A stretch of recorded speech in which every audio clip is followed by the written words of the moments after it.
Over the past 2 weeks or so, we built a DIY rail cart to explore some abandoned railroads out in the desert. And for our maiden voyage, we decided to test it by riding it out to the Goat Canyon Trestle Bridge. Despite there being some setbacks like multiple breakdowns, our cart literally falling apart at times, and derailing and having to dig ourselves out of the dirt, with some tools and some effort, we ended up making it. And we even managed to help some people out along the way. Our journey started with a long drive all the way from San Diego to Dos Cabezas in the middle of the desert. After passing through the town of Ocotillo, we entered a wind turbine farm and were quickly met with the bumpiest road we've ever been on. Soon enough, though, we were riding next to the tracks, and after a while, eventually made it to our destination. Well, we finally made it. I think it's like 9:30, something like that. Parked right here. There's the rig. Taking all the heavy stuff off, umbrellas, shit like that. That way we can load it on the tracks right there. Which is exactly what we did. Working like ants in the 100-degree heat, we lifted the 250-pound cart out of the back of the truck and carried it to the tracks. Once it was there, we spent the next 10 or so minutes putting on every single wheel one at a time. Finally, once all the wheels were on, we lifted it up one more time and turned it on the tracks. After that, we loaded up all of our gear. And then finally, we were ready to go. Wheels are on. Anoop tightened all the screws, the nuts, bolts. So if it comes loose, it's his fault.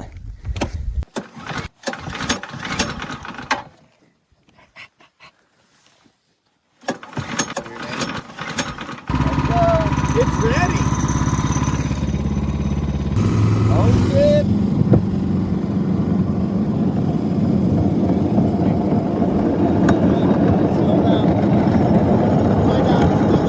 As we got rolling, we turned around and said goodbye to the truck and the water tower where we parked and got ready for our journey. Picking up speed, we just looked around and took in the view. After only a few hundred feet, we got to our first bridge. And then we suddenly rolled to a stop. Our first breakdown happened because the set screws holding the sprocket to the rear axle suddenly became loose. You have blue Loctite or red Loctite? Blue. Blue is permanent. No, I thought red was permanent. Red, you have to get a torch. Blue is semi. Really? Yeah. After some brief deliberation and a quick fix that just involved putting some Loctite on the screws before retightening them, we were ready to go again. And that lasted for about 5 minutes. Our second breakdown happened because one of the bolts holding the wheels on the rear axle got loose. But after grabbing some extra nuts and another quick tightening, we were all good and settled back up.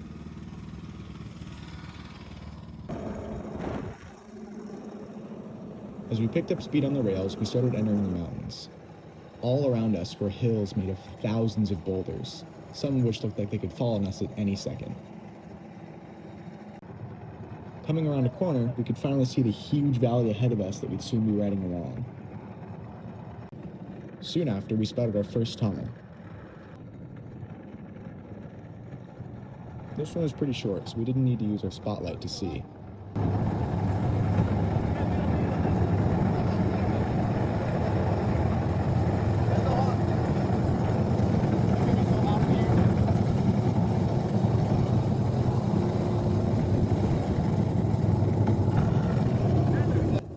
And right after exiting it, we could see the second tunnel in the distance. This one is special because it's the only tunnel that's not braced all the way through. You can see on the bare stone ceiling all the smoke from the train cars that used to pass through here more than 80 years ago.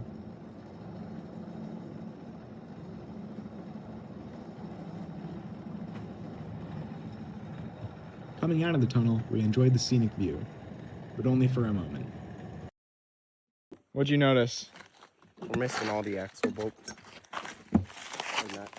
As Lucas said, our third breakdown was for the same reason as before. The nuts had come off the bolt holding the rear axle together.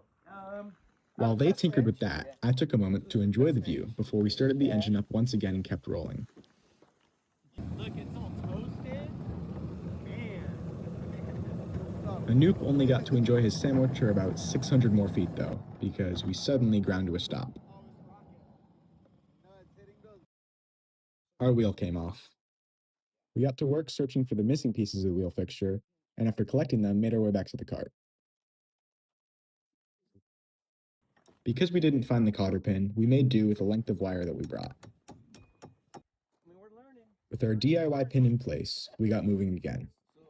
A moment later, we were met with tunnel number 3. This one was very long, so I sped this part up.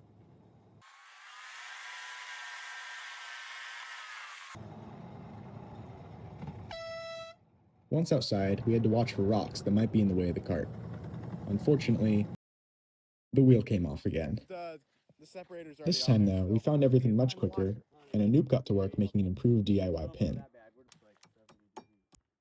With that situated, we started back up for the umpteenth time. A few moments later, we finally got our first view of the trestle in the distance. First though, we had to pass over a section of small bridges. This whole area was sketchy due to the amount of rockfalls, some of which were huge. After one super long bridge and a couple more small ones, we were finally clear, and in the distance was our next tunnel. This was another shorter one, but at the end of it was a surprise. This is Angel. He told us he and his friend had started hiking out here around 3 a.m., but he was so exhausted in the 105-degree heat that he waited here while his friend continued toward the trestle. After giving him some water and making sure he was okay, we said goodbye and continued on ourselves. But it wasn't long before we broke down again. Kind of. Soon we hit a rockfall that wasn't wide enough to ride through, so after pushing the cart through it by hand, we got to work clearing it for the ride back. Once it was clear, we got back on board again and continued towards the trestle. After one more bridge, we saw our next and final tunnel. Unfortunately, we didn't quite make it. We got derailed due to the tracks being partially buried, so after pushing the cart over the dirt, we grabbed our shovel and our pickaxe and started getting to work on clearing them. This took a couple of minutes, but after some effort and after clearing a couple of rocks, we were ready to go again. This was the longest tunnel on our journey, so our spotlight was necessary.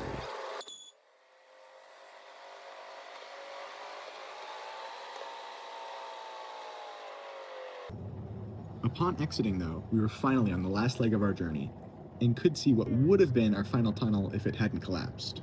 We didn't quite make it there though, on account of yet another rockfall on the tracks ahead. Alright, let's not move into rocks, guys! We didn't do that though, because some of the rocks were several tons, so we opted for walking the rest of the way instead. But not quite yet. Unfortunately for me, upon getting off of the cart, I ended up with a cholla cactus lodged in my leg. It took not one, but 2 thick cloths to get a grip on it and rip it out. Okay, don't move. I gotta get pliers in the shop. After plucking out the remaining spikes though, I was ready to get walking to the trestle. We said goodbye to our cart and began the 10-minute walk to our destination. Along the way though, we met Gio. He explained the same story as Angel, with the added detail of how he came out here as training to hike Mount Whitney. After offering to give him a ride back and saying goodbye, we turned one more corner and were met with our first close-up view of the trestle.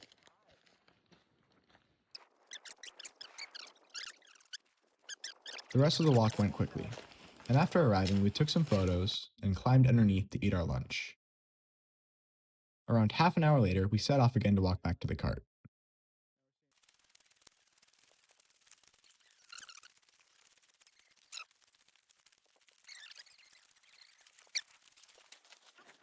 We took one last look at the goal that we reached and prepared to enjoy the long ride back.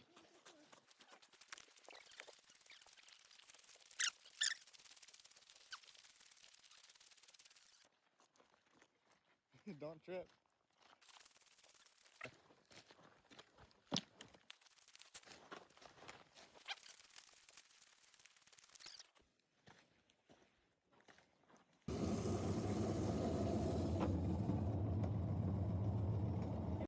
Making our way back through the same tunnels, somewhat cautiously this time, we enjoyed the scenery now that we knew there were no more hazards. Soon, we reached the tunnel where we met Angel, this time seeing both him and Gio waiting for us. Okay, we're ready. Looking back, getting a ride with us was the best decision they could have made, considering the intense heat and the 10 miles they still had between them and their car.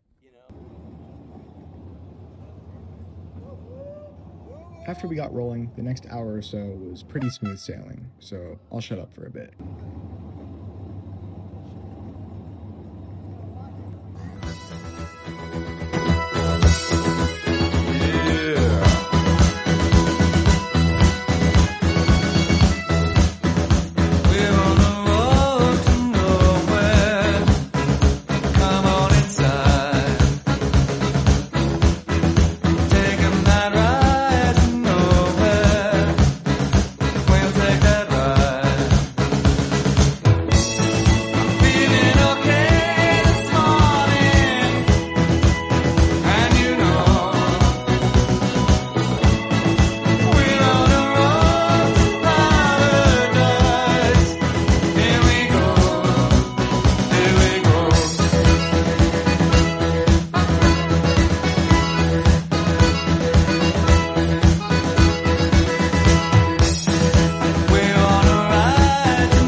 We eventually reached a good point to drop off our new friends, so after giving them some waters and an umbrella, we left them to hike to their car while we rode down farther to ours.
We didn't quite make it all the way back.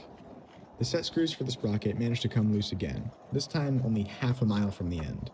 Luckily, it was quite literally all downhill from here, so we could just coast the rest of the way. With Luca running the brake, we ran to catch up to the cart. Unfortunately, I didn't quite make it at first and ended up running alongside the tracks for a minute. Eventually, I got on though and rode the rest of the way back to the truck.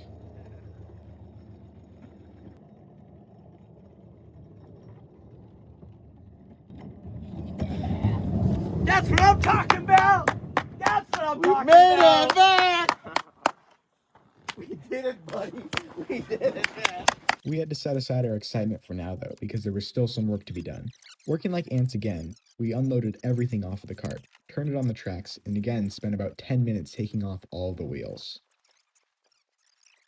Lastly, we loaded it back up into the truck, and after making sure it was strapped down, we took one last look at the water tower before heading home. As you can see, the dash temperature is 112 degrees, so it was pretty hot.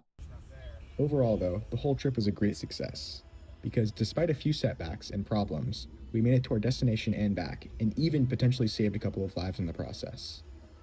Now, our next step is to improve our cart and get back out there.